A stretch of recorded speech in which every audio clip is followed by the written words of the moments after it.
Thanks everybody for being here. Obviously, with the news of the budget forecast, this is really great news. Our economy is improving. This is what we all wanted to hear. This forecast shows that government is doing just fine, which is what we wanted to see. But we all know that businesses, particularly our small businesses and families, are still struggling. I hope that what we see from today is that this push by Governor Walz and the Democrats for $1 billion in tax hikes ends, that ends today. We clearly have the resources needed to pass our next budget without even touching our budget reserve. This is good news. We should use this surplus to help businesses and families that have been harmed by the governor's shutdowns. And that includes exempting PPP loans from our state taxes. I know there's been a lot of discussion about that conformity. Fortunately, even the governor last week acknowledged that we really needed to do that. We need that tax relief for Minnesotans and for our small businesses. So overall, this is really great news. We look forward to the discussion, and I'll turn it over to Representative Garofalo. Thank you, Representative. First of all, I want to do a sound check. You guys hear me okay? Let's raise your hand if you can hear me. Good, okay, super. So, no, I mean, obviously, people were skeptical about tax increases happening in the first place. That's not gonna happen at all. The real question is, what's the state of Minnesota gonna do with the billions of dollars that it's sitting on right now? We have a budget reserve of over 2.3 billion. We've got a surplus of 1.6 billion. We haven't even factored in the direct agency appropriations that are gonna come from the $1.9 trillion federal program.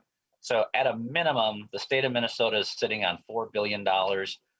Likelihood is it's going to end up with anywhere from $7 to $8 billion of resources. And from our perspective, as House Republicans, we want to see that money go back to the help those people who need it. Right? Whether it's those who are unemployed and right now are paying income taxes on their unemployment checks, they shouldn't have to do that. We can do that on a temporary targeted basis to stop that. The PPP loans should not be subject to state taxation. The federal government gave that money directly to businesses to assist them. Having the state get a cut of the action and take money out of them makes zero sense. And then third and finally, when it comes to the hospitality sector, a lot of waiters, a lot of waitresses have been out of work. Let's exclude their tipped income from state income taxes on a temporary basis. The important thing is we have the state of Minnesota right now with billions of dollars in its savings account. And now is the time to take that money, get it out there. It's a rainy day fund. And if this isn't raining on Main Streets, I don't know what it is. Let's help people out with that money. The big businesses, the big governments, they're doing just fine during the pandemic. It's the workers, the working class, small businesses that are really taking it a hit on this. And we need to get that money back out to them, period. That's it. Besides that, I don't feel passionately about anything. All right, with that, we will open it up to questions. Go ahead and raise your hand or drop a note on the chat. First up, we have Peter Callahan. Oh, okay. I thought you might read it, but I'll read it for you. I'm looking for an estimate on what you think it would take to forgive taxation on the forgiven PPP loans. So we have a revenue forecast from the Department of Revenue. It's about $437 million, but it's important to remember that's a one-time cost, right? We're not envisioning perpetual PPP loans going into the tails. So it's a one-time cost. Could you give me 437 million in the 2-year budget starting the first? I mean, where does that come out from? Does it matter? I'll give you the exact numbers right now. So fiscal year 22 is 411. Fiscal year 23 is 26. That's where the 437 comes. And then there's some mop-up payments in the tails, 23 million in fiscal year 24 and 15 million in fiscal year 25. Thank you. You're welcome. All right, Mary LaHammer. Yeah, I'll take this one to Assistant Leader New Brindley. You may have heard 1,000 people rallied online for tax increases. All Republicans are unified in saying this is a moot point. What do you say to that? Well, I mean, we can always find people to rally to support our positions. I'm not really swayed by that. You know, the thing is, the government is flush right now. We've got a $1.6 billion surplus. That's what we've just been told. But we know that our small businesses and families are still hurting. And that's where we need to focus. And tax increases are exactly the wrong approach.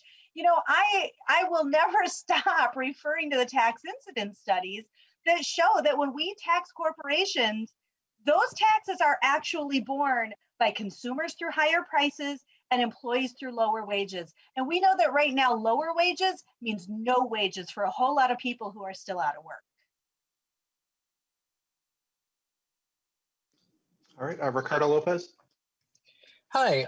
Yeah, my question has to do with, I just was curious to hear, some ideas from the House Republican side on what, even in light of today's forecast. I mean, we know a little bit about the economic recovery and how uneven it's been and sort of the unequal hit that low-wage workers have taken in this economy. I know Minnesota has a big class of working professionals who are able to work from home, but there are a lot of people who can't. Throughout the state and are struggling with things like rents or mortgage payments or feeding their families. So what sort of ideas are there on the Republican side to help address the uneven nature of this recovery and help those that are still hurting, aside from helping businesses? Well, so I don't know if you heard it, Ricardo, but I said that number one, we need to take the unemployment compensation benefits and exclude those from state taxes. It doesn't make any sense that while the state of Minnesota is sitting on billions of dollars, that we're taxing people who are unemployed.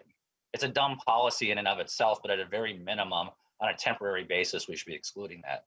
And also the devastation that's taken place in the hospitality sector, allowing the tips of those employees to be excluded from state taxes will help us all. But the number one thing we can do right now to improve people's economic standing in our state is end Governor Walz's lockdowns. And if he's not going to end the lockdowns, if he's not going to do that, then take the money that's in the state treasury and give it to the people who need the help. We don't need to be using this to fund more FTEs at government, creating new liberal grab bag programs. Take the money, give it directly to the businesses and to the families who need the help, and let's do it that way. But the first best and original way we can improve the status of people's lives right now is by ending these lockdowns. Thank you. Great. Eric Esclaw. To anybody, how does the governor and the Democratic-controlled House get to their education number without a tax increase? Can you repeat the question? You want me to take it, or you want me to take it, or do you want to? Well, I'm just asking to repeat the question one more time. Yeah, the governor's big number is in education. House Democrats, I assume, will follow suit. How do they get to that big education spending number without a tax increase? Well, I don't know that it's our job to get to the governor's numbers at all. You know, the governor has his wish list. The reality is it's our job to make sure that our schools have what they need. It is not to fund the governor's wish list budget. We have a $1.6 billion surplus right now. $1.6 billion. If that is not enough to figure out how to fund our government, then I'm not sure what we do. I'm not sure how we move forward. I mean, there's just unrealistic expectations if $1.6 billion in surplus is not enough to fund our needs. So Eric, I'll tell you, at the federal level, they're about to be passing, the forecast assumes that by the end of March, they're going to pass a $1.9 trillion financial package. A huge portion of that is going to be direct assistance to governments, whether it's state or schools. If the amount of money that the federal government is helicoptering in and dropping on schools, if that's not going to be enough for these guys, then there's never going to be enough money. Can that federal money go on the formula? I mean, that's where the teachers would be interested in putting it, I assume. This is one of the bad sides, Eric, is number one, it depends upon how the federal legislation is drawn up. But if the legislature isn't involved in these decision making on this money, besides the federal limitations, Tim Walz is just going to decide where the money goes. Thanks. All right, any last questions? All right, Representative Brindley, do you want to? Oh, Andrew, can I ask one real quick? yep, go for it. For either of you, it's sort of what's lost in the talk about how revenue has increased over certainly what the May forecast was, and now what the November forecast was. I mean, is not part of the reason for that these increased incomes or increased profits have been taxed already by current state tax rates? Well, the primary reasons why you're seeing this happen is because there's a segment of the economy that's just doing fine right now. Big businesses are doing, generally speaking, pretty well. High income individuals are seeing gains in the market and are able to work from home with their income not disrupted. But it's the small independent business owners and those in the working class economy who are being disproportionately impacted.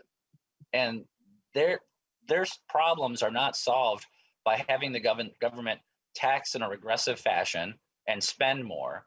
Their problems are solved by having either A, reducing or eliminating the lockdowns that are in place, or two, providing direct financial assistance to them to get them back up on their feet.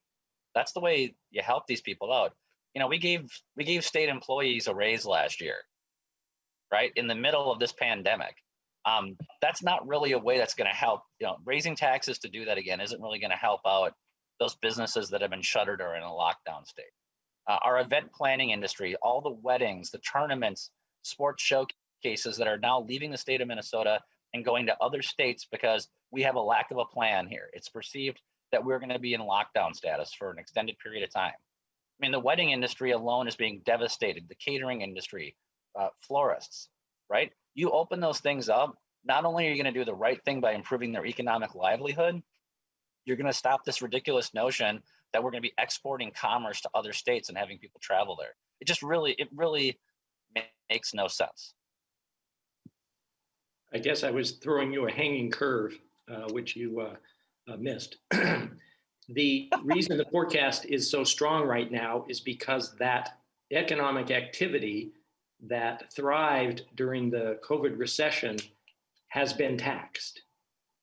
Corporations who are doing well have paid state taxes over the last year.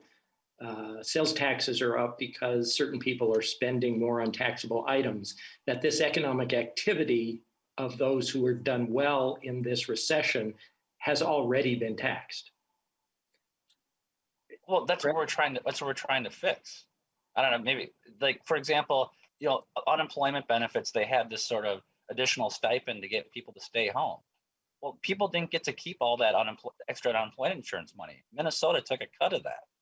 Minnesota taxpayers. So yeah, it was taxed, but that money needs to go back. And taxing PPP loans, that's part of this budget surplus that the state of Minnesota has, is by taxing PPP loans and taxing unemployment compensation. So yeah, and I would add to that let's remember that these PPP loans, that these loans existed to help businesses stay afloat.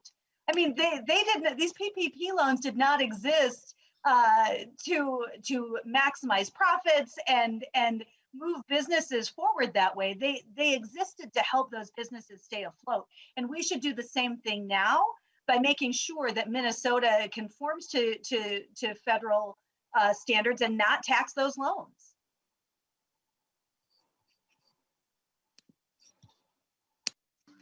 Okay, thanks. All right, and any last questions? All right, Representative Brindley, if you any closing comments, then we'll wrap up. Thanks, Andrew, and thanks everybody for being here. Really, I would just again reiterate, you know, this is good news. This is good news for the state. This is good news for our economy. But I hope what it shows is that what we'll see from the governor at 2 o'clock is that we are abandoning this idea of increasing taxes on Minnesotans right now. It's exactly the wrong time. We know that those taxes will be borne by Minnesotans who have the least ability to absorb those taxes. So good news, and we hope this puts an end to this idea, this notion of tax increases for this biennium. So thank you.